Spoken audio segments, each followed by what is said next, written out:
Today we will be covering transformations. Now, the main thing that I want you to understand is that one thing that confuses many people in transformations are the different orders of transformations, the signs, the reverse, the function notation. There are many things, many rules.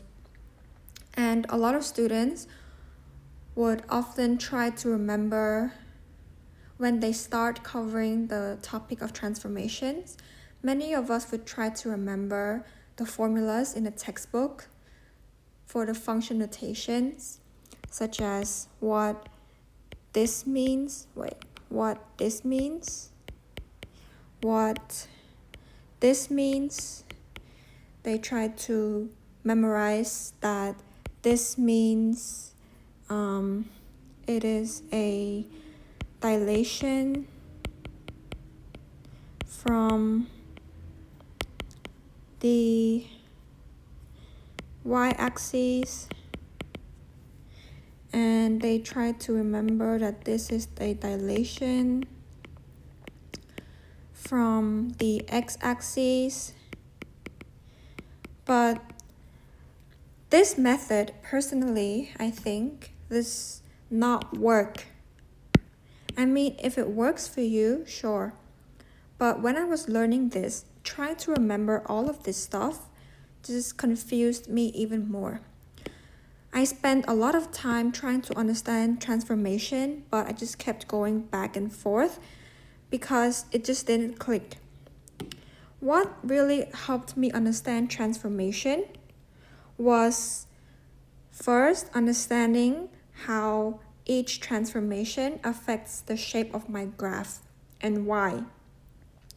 The second was looking at the transformation equation because it helps me visualize and also help me understand. So first we will be covering how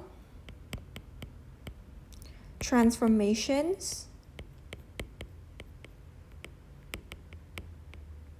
affect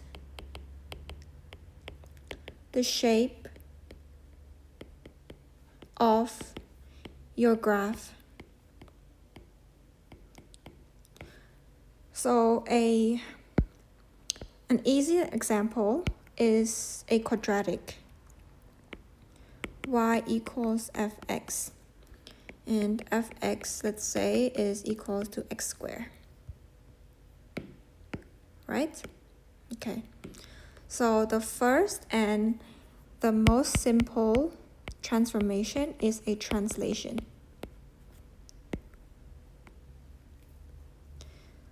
This is our original graph, right? Let's say we translate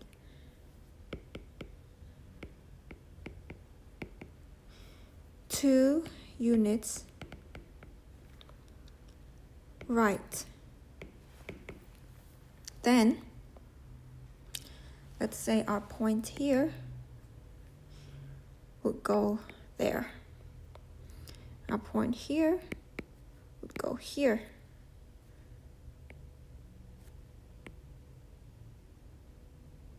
Okay, that is pretty simple, right? The next one is dilation, which is the hardest out of all three. We have two types of dilation. The first dilation is horizontal dilation, which is pulling away from the y-axis. So what's really happening to our points and to our graph? Remember that this is our original function. And then a horizontal translation what we're really doing is we are multiplying all of our x coordinates by a factor. So case number 1 is when our factor a is greater than 1.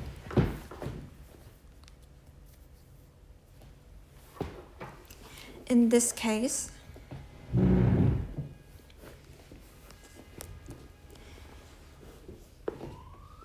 let's say we have the point here, right? Where it is, say, point xy.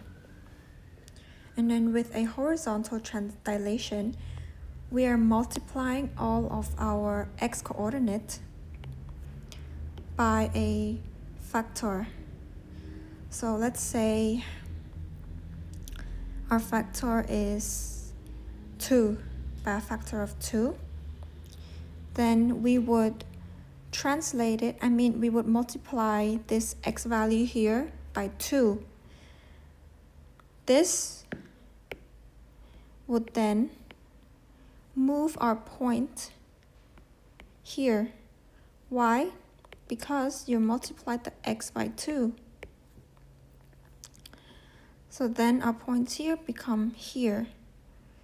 It gets multiplied by 2.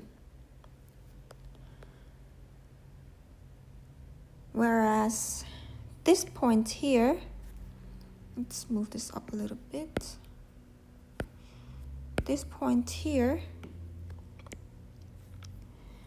would be multiplied by 2 as well, and it is a negative point, right? Negative. So we multiply it by 2, it would move here. Yeah? So then our new graph would be like this. Remember that all of our points are being multiplied. All of our x coordinates are being multiplied.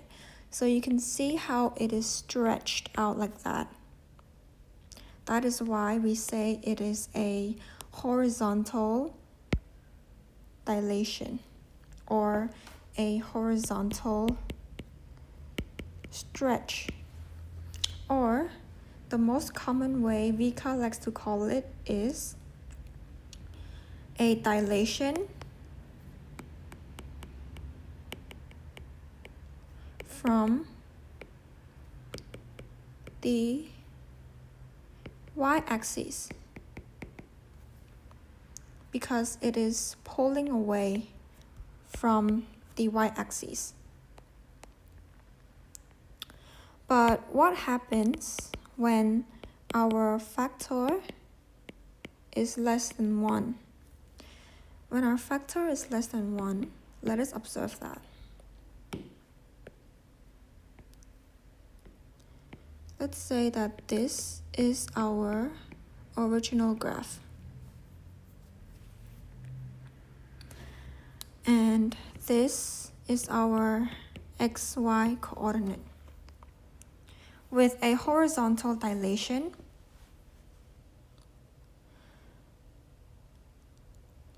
when the factor is less than 1,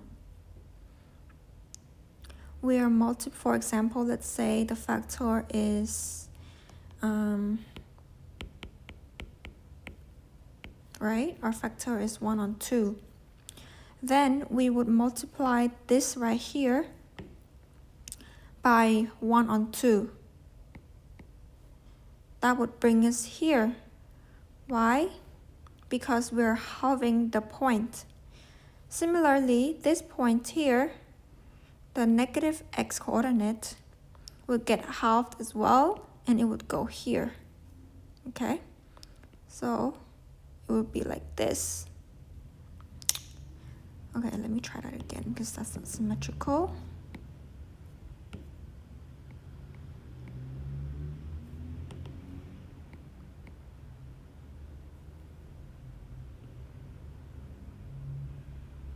Yep. and all of our x-coordinates would get halved as well. And you see how the graph is pulling closer towards the x-axis. So when the factor is less than 1,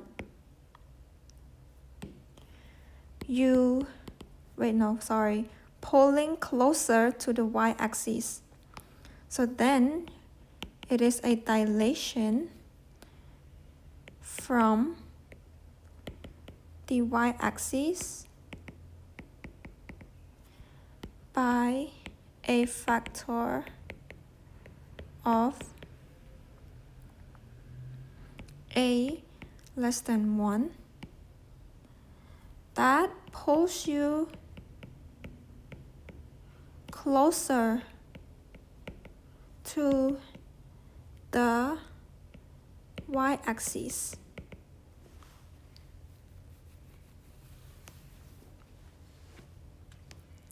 That is horizontal dilation.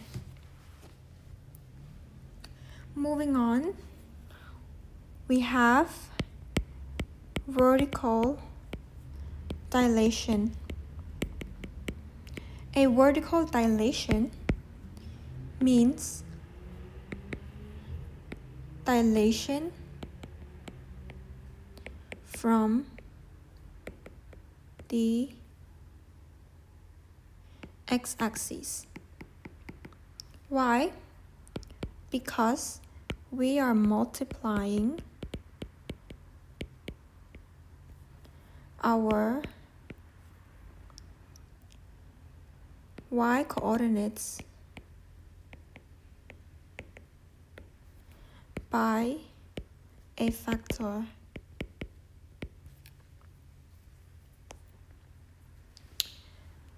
and keeping our x-coordinates the same. Let's say we have, this is our original function, right? Let's say this point is x, y. So what happens when our factor is greater than 1? When our factor is greater than 1, we're multiplying this y-coordinate by that factor. So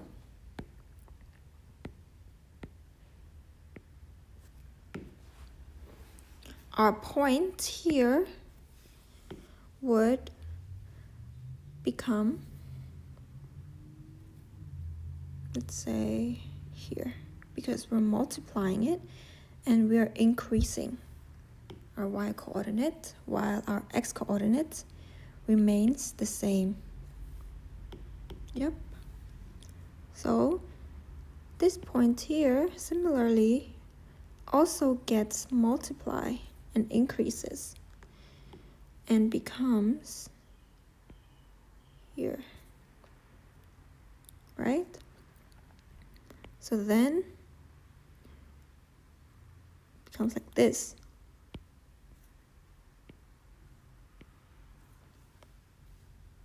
Yep. So you can see how the graph is pulling away from the x-axis when we multiply our y-coordinates by the factor greater than 1. That is why it is called a dilation from the x-axis. What happens when our factor is less than 1? Let's say 1 on 2.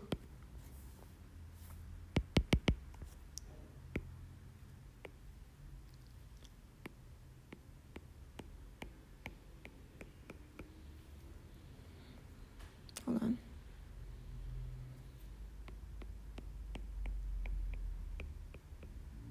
Okay, this is our original graph.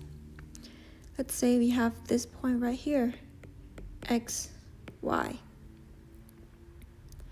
When we're dilating,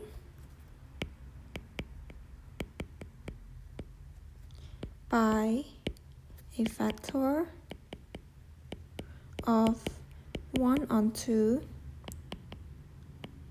from the, hold on, let me just say, when we're dilating by a factor of 1 on 2, or a vertical dilation by a factor of 1 on 2. Let's say we have this point right here, this point. Vertical dilation means we're multiplying the y-coordinate by a factor.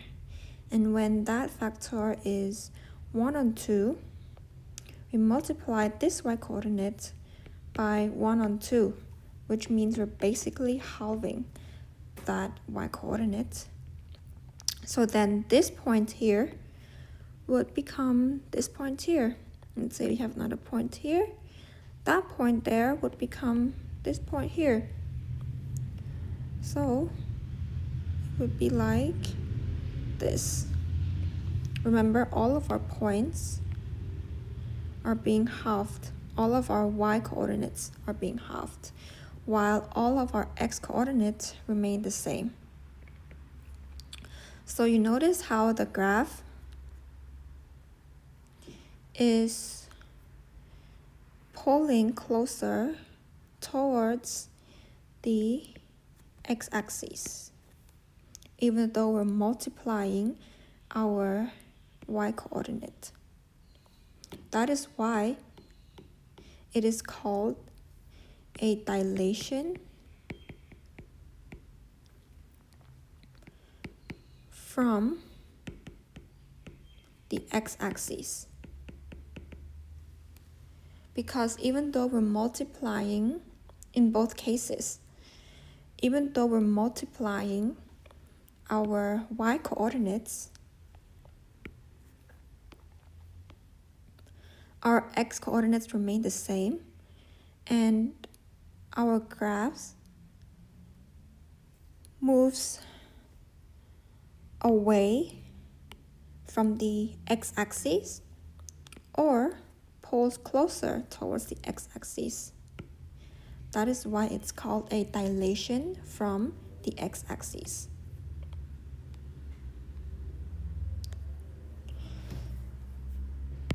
Third transformation is a reflection. Rather than a parabola, this point would be easier to illustrate if we illustrate it using a linear function, because a parabola is symmetrical. So let's say we have y equals fx, and fx equals, let's say, 2x plus 3, or just like a rand. Let's just imagine this line because the function is irrelevant, okay? So let's say we have this linear graph, y equals fx. So we have two types of reflection as we have for dilation. We have a reflection in the x-axis. What does this mean? So this is our x-axis and this is our y-axis. When we have a reflection in the x-axis, we are treating the x-axis as the mirror. But that does not mean that we're multiplying our x-coordinates. In this case, we are multiplying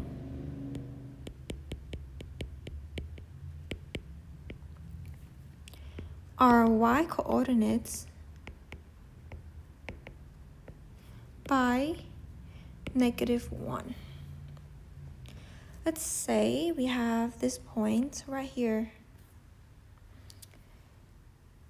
and I'll color code it. this point right here. And we have this point right here.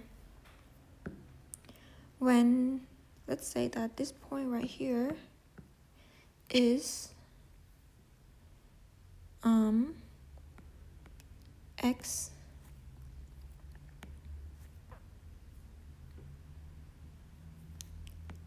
negative y, and this point right here is negative x y. So when we multiply this y coordinates by -1, it would go from y to negative y.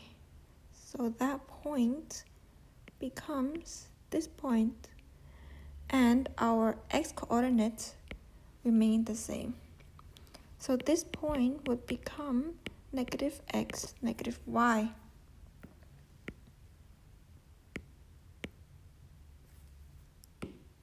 On the other hand, this point here, we are multiplying our y coordinate by -1.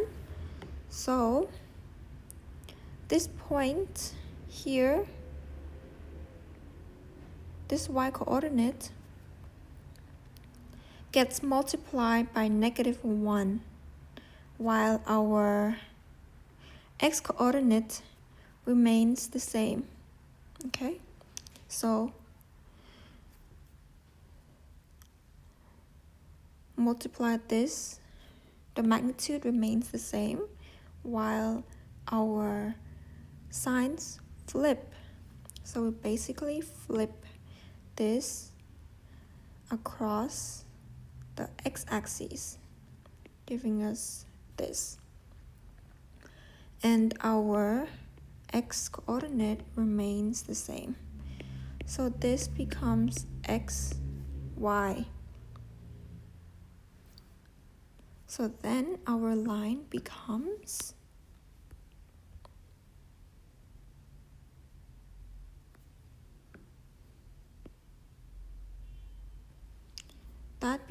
our line. See how our points are being reflected across the x-axis, treating the x-axis as a mirror. And all we're doing is multiplying our y coordinates by -1.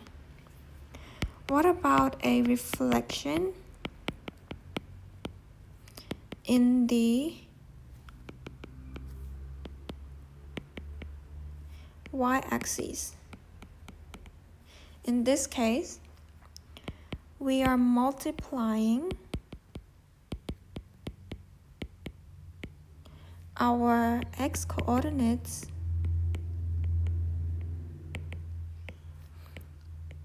by -1. Let us draw a new graph. Let's say this time this graph would look like this. Okay. And then let's say we have the same points, negative x, y, and x, negative y. So remember how when we're reflecting in the x-axis, we're multiplying our, when we're reflecting in our y-axis, we're multiplying our x coordinates by -1. So let's see how this occurs. When we multiply this by -1, our y coordinate remains the same, but our x coordinates get flipped across the y-axis. That is why it's called reflection in the y-axis, treating the y-axis as a mirror. So our graph becomes this.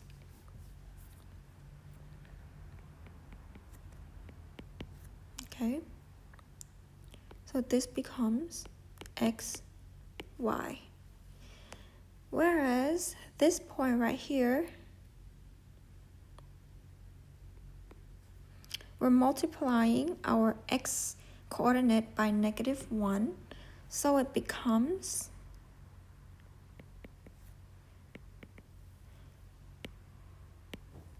-x, -y.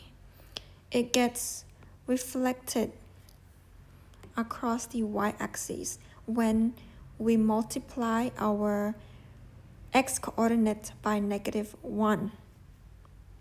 So then our graph becomes